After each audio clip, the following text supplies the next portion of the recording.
ఇక చూసుకుంటే సోషల్ మీడియాలో ఎక్కడ చూసినా ప్రశ్న రావణ్ పై కేసుల గురించి వీడియోలు మాత్రం మామూలుగా అలచలు అవుతలేవు అనమాట. డిప్యూటీ సీఎం పవన్ కళ్యాణ్ గారి మీద అనుచిత వ్యాఖ్యలు చేశారు. కేసులు వేయడం జరిగింది, పోలీస్ స్టేషన్కి వెళ్ళడం జరిగింది, కోర్టుకి వెళ్ళడం జరిగింది, బెయిల్ తీసుకురావడం జరిగింది, మళ్ళీ బెయిల్ తీసుకున్న వెంటనే ఇంకో కేసు వేయడం జరిగింది. అట్లా రకరకాలుగా 4-5 సార్లు కోర్టుకి వెళ్ళడం, బెయిల్ తెచ్చుకోవడం, పోలీస్ స్టేషన్కి వెళ్ళడం, కోర్టుకి వెళ్ళడం, బెయిల్ తెచ్చుకోవడం. సో ఇదే జరుగుతుంది.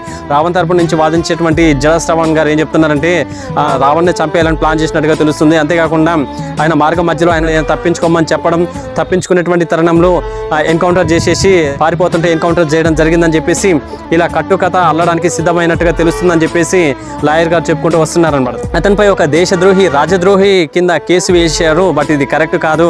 ప్రశ్నించడం వల్ల అలా కేసులు కట్టేయడము, దేశద్రోహం కింద కేసు వేయడం, మరణశిక్ష వేయడం లాంటి కరెక్ట్ కాదని చెప్పేసి ఆయన తన యొక్క వాదనను మీడియా ముందు వినిపించుకుంటూ వస్తున్నారన్నమాట. ప్రశ్నించినందుకు ఇలా చేస్తే అసలు ఈ వ్యవస్థే దెబ్బతింటుంది, వ్యవస్థకే ఒక అర్థం లేదని చెప్పేసి తన యొక్క వాంగ్మూలంతో చెప్తున్నట్టు తెలుస్తుంది. మరి చూడాలి, రావణ్పై పెట్టినటువంటి కేసులు మరణశిక్షకు దగ్గరగా ఉన్నట్టు తెలుస్తుంది. మరి కేసు ఎంతవరకు వెళ్తుంది ఏంటనేది చూడాలి.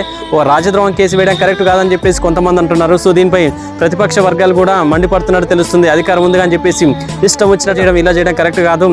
మరి కేసు ఎంతవరకు వెళ్తుంది ఏంటనేది ఆడియన్స్, వ్యూవర్స్, యూట్యూబర్స్ మీ యొక్క స్పందన, మీ యొక్క అభిప్రాయం ఏంటనేది కమెంట్ బాక్స్లో కమెంట్ చేస్తారని మనస్ఫూర్తిగా అనుకుంటున్నాను. ఎనీవే అర్థమైతే ఆలోచించండి, వీళ్ళైతే ఫాలో అవుతారని అనుకుంటున్నాను. థ్యాంక్ యూ సో మచ్ వింటున్న లిజనర్స్ అందరికీ. ఇలాంటి అప్డేట్స్ మీకోసం మీ అండర్లైన్ టుడే విత్ సోమ్ గడ్ వాయిస్ మరొక అప్డేట్స్తో మీ ముందుకు రాబోతున్నాను. అందరూ సెలవు, నమస్తే, టాటా, బాయ్ బాయ్, హా.